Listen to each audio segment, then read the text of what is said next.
Hello guys, welcome back to day 6 of countdown towards NEET series. അപ്പോൾ ഇനി 5 ദിവസമാണ് ഉള്ളത്. അപ്പോൾ ഇന്ന് നമ്മൾ സംസാരിക്കാൻ പോകുന്നത് അവിടെ എത്തിക്കഴിഞ്ഞിട്ട് OMR ഷീറ്റും ക്വസ്റ്റ്യൻ പേപ്പറും എങ്ങനെ ഫില്ല് ചെയ്യാന്നുള്ളതിനെ കുറിച്ചാണ്. അപ്പോൾ ഞാനത് നിങ്ങൾക്ക് സ്ക്രീൻ ഷെയർ ചെയ്തിട്ട് OMRൻ്റെയും ക്വസ്റ്റ്യൻ പേപ്പറിൻ്റെയും മോഡൽ വെച്ചിട്ട് കാണിച്ചു തരാം.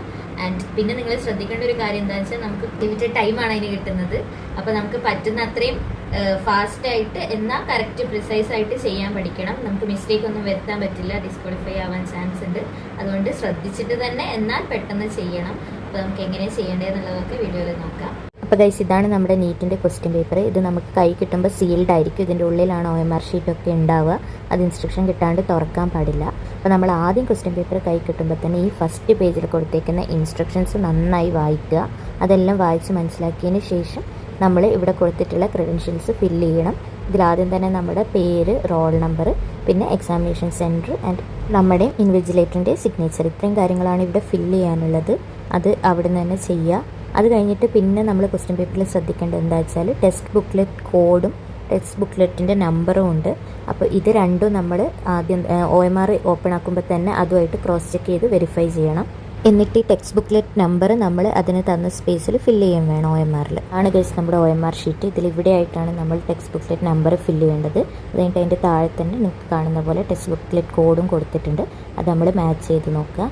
ആൻഡ് ആൻസർ ഷീറ്റ് നമ്പർ എന്ന് പറഞ്ഞിട്ട് കൊടുത്തത് ടെക്സ്റ്റ് ബുക്ക്ലെറ്റ് നമ്പർ തന്നെയാണ്. അതും കൂടെ ഒന്ന് വെരിഫൈ ചെയ്ത് നോക്കുക.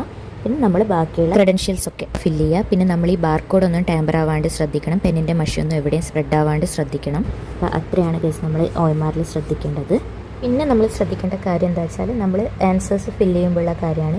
OMRൽ എപ്പോഴും നമ്മൾ ബബിൾ ചെയ്യുമ്പോൾ കംപ്ലീറ്റ് സർക്കിൾ ബബിൾ ചെയ്യാൻ ശ്രദ്ധിക്കുക. പാർഷ്യലായിട്ടോ അല്ലെങ്കിൽ ജസ്റ്റ് ഒരു വരയോ കുത്തോ ഒന്നും അല്ലാണ്ട് കംപ്ലീറ്റ്ലി ഇതിൽ കാണിച്ചേക്കുന്ന പോലെ ബബിൾ ചെയ്യുക. അപ്പോൾ അതാണ് മെയിനായിട്ട് ശ്രദ്ധിക്കാനുള്ളത്. പിന്നെ നിങ്ങളൊരു ക്വസ്റ്റ്യൻ വിടുകയൊക്കെ ചെയ്യുകയാണെങ്കിൽ അത് പ്രത്യേകം ശ്രദ്ധിക്കുക. ക്വസ്റ്റ്യൻ നമ്പർ നോക്കിയിട്ട് തന്നെ എപ്പോഴും ബബിൾ ചെയ്യുക. ഒരു ക്വസ്റ്റ്യൻ വിട്ട് കഴിഞ്ഞാൽ ചിലപ്പം അത് മേലെ കയറി മാർക്ക് ചെയ്തിട്ട് കംപ്ലീറ്റ്ലി തെറ്റാൻ ചാൻസ് ഉണ്ട്, ആ റോ മൊത്തം. അതുകൊണ്ട് അതൊക്കെ നന്നായിട്ട് ശ്രദ്ധിച്ച് മാത്രം ചെയ്യുക.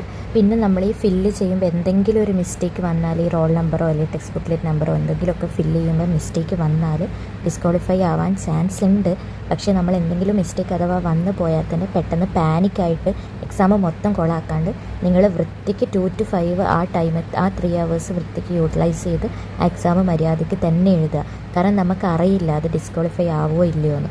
യൂഷ്വലി മൈനർ മിസ്റ്റേക്സിന് അങ്ങനെ NTA ഡിസ്ക്വാളിഫൈ ചെയ്യാറില്ല. അതുകൊണ്ട് തന്നെ നമുക്ക് സ്കോപ്പ് ഉണ്ട്. അതുകൊണ്ട് എക്സാം ഒരു കാരണവശാലും സാക്രിഫൈസ് ചെയ്യാണ്ട് തന്നെ എഴുതുക. ഗൈസ്, ഇത്രയൊക്കെയാണ് നിങ്ങൾ മെയിനായിട്ട് OMR ഫില്ല് ചെയ്യുമ്പോഴും ക്വസ്റ്റ്യൻ പേപ്പർ ഫില്ല് ചെയ്യുമ്പോഴും ശ്രദ്ധിക്കേണ്ടത്. അപ്പോൾ അത്രയുള്ള ഇന്നത്തെ video. All the best for your NEET.